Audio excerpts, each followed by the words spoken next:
Dear ladies and gentlemen, my name is Mirko Savkic, and I am the author of a paper called Astonishing Genealogies and Captivating Heraldry, a historical approach to three European noble families. However, before I start with the presentation of my work, I would like to point out that I am honored to participate in this Congress, and I would like to express my gratitude to all the organizers of the Congress, especially the Royal Association of Spanish Nobility. Three families I wrote about are princely family of Cantacuzino, princely family of Dabija, and Ohmutevich noble family. What they all have in common is that they claimed their ancient, imperial, and royal origin. For example, princely house of Cantacuzino was admitted during the second half of the 19th century into Russian nobility, and their coat of arms was included into so-called general armorial of the noble families of the Russian Empire. Now, their coat of arms is very interesting. First of all, princely house of Cantacuzino claimed its origin from Byzantine, medieval, imperial family of Cantacuzinos. Now, it is important to bear in mind that there is no historical records, there is no historical proofs that modern-day Cantacuzinos are actually descendants of the Eastern Roman imperial family. But nevertheless, members of this family used that claim, and that claim is actually represented in their coat of arms. One of the most interesting members of this family was Prince Radu Cantacuzino, who was a son of Prince Stefan Cantacuzino, ruling lord of Wallachia during the late 17th century. When his father was executed by Ottomans, he was forced to flee with his family, and they fled to Habsburg Empire. At the same time, it happened that Habsburg Emperor Charles VI managed to occupy duchies of Parma and Piacenza. Now, these duchies were ruled by Farnese family. Why is this important? Well, it happened that during the 16th century, a certain chivalric order called Constantinian Order of St. George was created and formed. Now, those persons that created that order claimed that the order was actually founded by Constantine the Great during the 4th century. And later on, Grand Magistracy of the Constantinian Order passed to the Dukes of Parma and Piacenza, or to Farnese family. So when Holy Roman Emperor Charles VI occupied Parma, when he took control over Parma, he at the same time took over the prerogatives of the Constantinian order, although he probably did not have any right to do so. But nevertheless, at the same time, Prince Radu presented a certain diploma to Emperor Charles VI, and with that diploma, Prince Radu actually claimed that he is the legitimate Grand Master of the Constantinian Order. Why? Well, because since he was descendant of Byzantine imperial family, and by that descendant of Constantine the Great, he actually claimed that he has the right to be Grand Master of this chivalric order. Emperor Charles VI agreed and granted him Grand Magistracy. But unfortunately, Prince Radu abused his position as a Grand Master of the Constantinian Order. He was not only granting knighthoods, but he also started to grant titles of nobility in exchange for money, and that created great animosity with the court in Vienna. And because of that, he was charged, he had to flee the country, and he died in a very miserable situation in Poland. Nevertheless, his claim to be Grand Master of the Constantinian Order reflected on the coat of arms. And in my paper, I try to present how that looks like. There are several variants of Cantacuzene coat of arms, but in this one we can see a golden double-headed eagle, which represents Eastern Roman or Byzantine heritage, imperial descent. Above this shield we can see a hat that reminds us of a Russian princely crown, but in this case it is not a princely crown, it is actually a hat of a Grand Master of Constantinian Order. It is also interesting to mention that authorities of the Russian Empire and their heraldic authorities actually accepted their claim to be descendants of a medieval imperial family.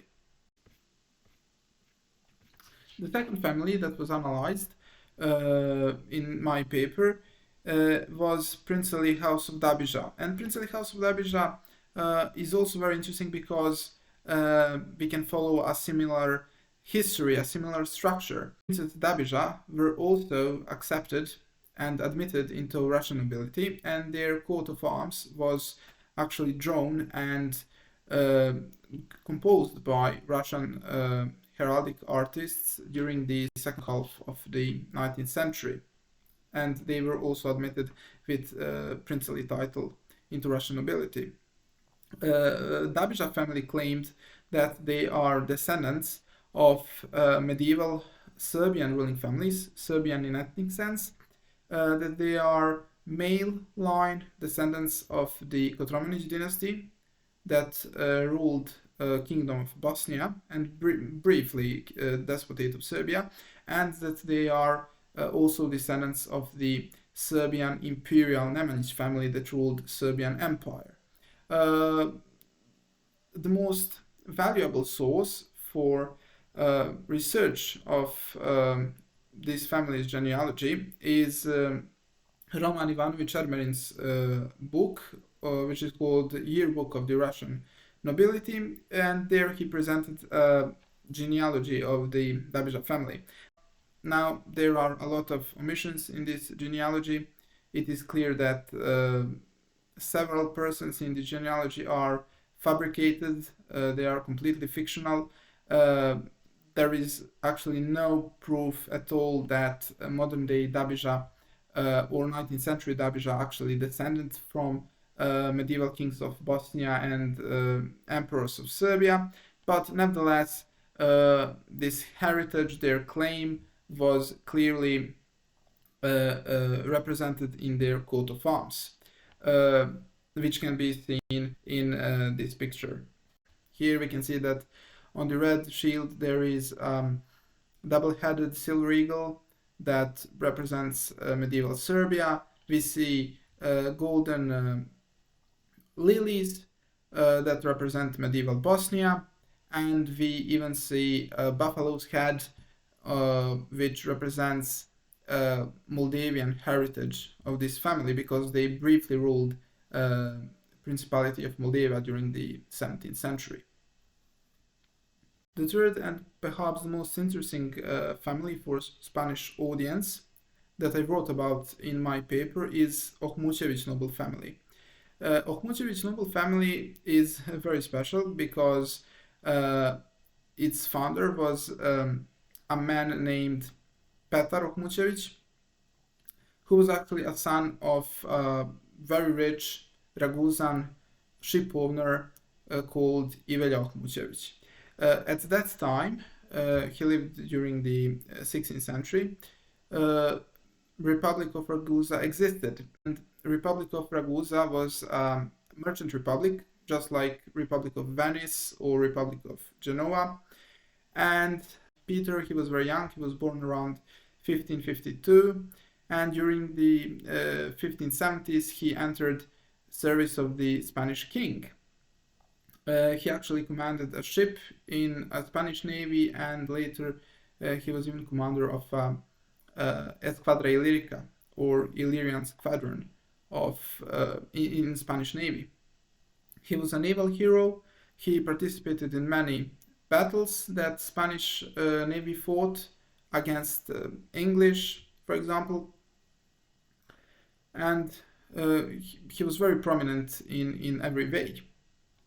Even if he was a very rich man, even if he was a naval hero, he wasn't satisfied with that because he wanted to be admitted into Spanish nobility. He wanted to become a knight of the prestigious Order of Santiago. And to become Knight of the Order of Santiago, well, he had to prove that he is pure nobleman for at least 4 generations and that all of his ancestors were pious Catholic Christians. Now, Peter had a problem because he could not possibly prove that he is a pure nobleman, and because of that he succeeded in forging his genealogy, and he actually created an armorial of Balkan or South Slavic Illyrian noble families, where he represented his family's coat of arms and where he presented his ancestors as pious noble Catholics. Now all of this was completely forged, but because, well, Balkans were very far away from Spain, and he managed to convince Spanish authorities that he indeed is a pure nobleman from a very ancient noble family that traces its origin back to the 12th century, that had prominent military leaders in the Serbian Empire, and so on and so on. However, even if Peter actually forged everything, he forged the whole armorial, he actually made a huge contribution to the development of South Slavic heraldry. And in that way, he managed to convince Spanish authorities. Peter was lucky enough, and on 22nd of March 1596, he was solemnly invested as a knight of the prestigious Order of Santiago in the famous Spanish monastery de Santiago de Ucles. I hope that I pronounced it right. Thank you for your time and patience.